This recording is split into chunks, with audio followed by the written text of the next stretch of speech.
संघवाद पाठ में आइए देखते हैं कि संघीय व्यवस्था भारत में कैसे चलती है। उससे पहले आप लोग 1947 यानी कि भारत जब आज़ाद हुआ था उसका मानचित्र देखिए तो आपकी बहुत कुछ समझ में आएगा। ये 1947 का भारत है। देखिए वर्तमान समय में जो पाकिस्तान, जिसमें पश्चिम पाकिस्तान लिखा हुआ है, जो कि आज पाकिस्तान के नाम से जाना जाता है, ये भारत का ही एक हिस्सा था। और दूसरी ओर असम से नीचे बांग्लादेश नाम का जो देश है, ये कभी पूर्वी पाकिस्तान हुआ करता था और वर्तमान समय में ये बांग्लादेश है, ये भी भारत का एक अटूट हिस्सा था। लेकिन आज़ादी के बाद अंग्रेज़ों के कुचक्र के कारण हमारे देश का बंटवारा हुआ और ये पाकिस्तान और बांग्लादेश हमारे देश से अलग हो गए। आप देख सकते हैं कि नेपाल युक्त उत्तर प्रांत, उत्तर प्रदेश और ये जो नेपाल का जो जुड़ा हुआ इलाका है, उत्तराखंड भी इसमें है, पंजाब इसमें दिखाई दे रहा है, राजस्थान को राजपूताना कहते थे, मध्य प्रदेश को मध्य भारत, आंध्र प्रदेश को हैदराबाद, कर्नाटक को मैसूर और चेन्नई को मद्रास कहा जाता था। अरुणाचल प्रदेश की तरफ के 7 राज्यों को असम के नाम से जाना जाता था। तो ये इस प्रकार से हमारा भारत था।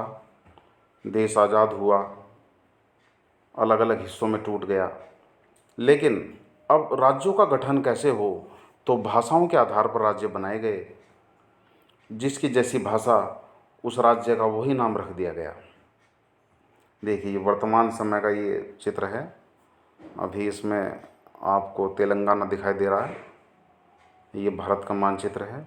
भाषा नीति, भारत की जो मातृभाषा हिंदी है, सभी जानते हैं आप लोग, भारत के केवल 40% लोग ही हिंदी बोलते हैं और इसके अलावा हिंदी के अलावा अन्य 21 भाषाओं को भी दर्जा दिया गया है संविधान में।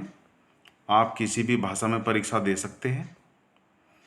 हिंदी के प्रयोग को बढ़ावा दिया जाना चाहिए था, लेकिन अफसोस की बात है कि अब हिंदी को बढ़ावा नहीं दिया जा रहा और अंग्रेजी भाषा को ज़्यादा बढ़ावा दिया जा रहा है। ये एक फख्र करने की नहीं, एक दुर्भाग्य की बात है, क्योंकि चीन देश हमेशा अपनी भाषा का ही प्रयोग करता है और आज सक्सेसफुल है, लेकिन हम लोग अंग्रेजी के पीछे भागते हैं और उसे प्राइमरी भाषा बनाने की कोशिश करते हैं। लेकिन हमारी मुख्य भाषा अपनी मातृभाषा ही होनी चाहिए, क्योंकि बच्चा अपनी मातृभाषा में ज़्यादा अच्छे से सीख सकता है। केंद्र राज्य संबंध, केंद्र और राज्य संबंध हमारे देश में पहले से ही कुछ अलग रहे हैं, क्योंकि केंद्र में सरकार जो होती है वो जिस पार्टी की है और राज्य में यदि अलग पार्टी की सरकार है तो वो वहाँ पर दिक्कत आती है। अब बात चलती है गठबंधन सरकार।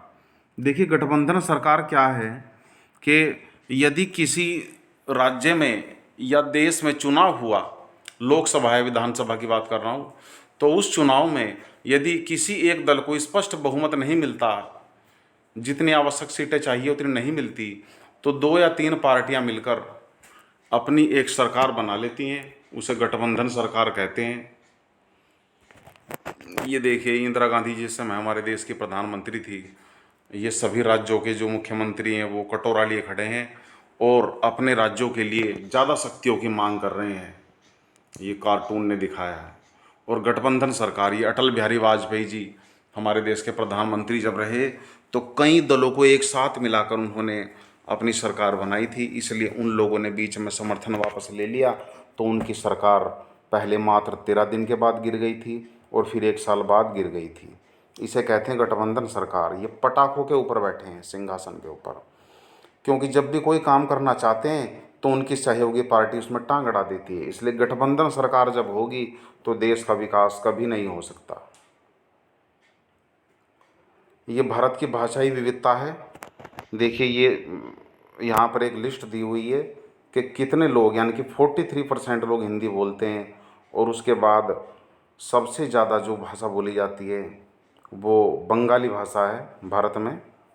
उसके बाद लिस्ट में हमें दिखाई देगा, ये देखिए बांग्ला 8.03%, उसके बाद मराठी 6.86%। आज इतना ही, शेष कल।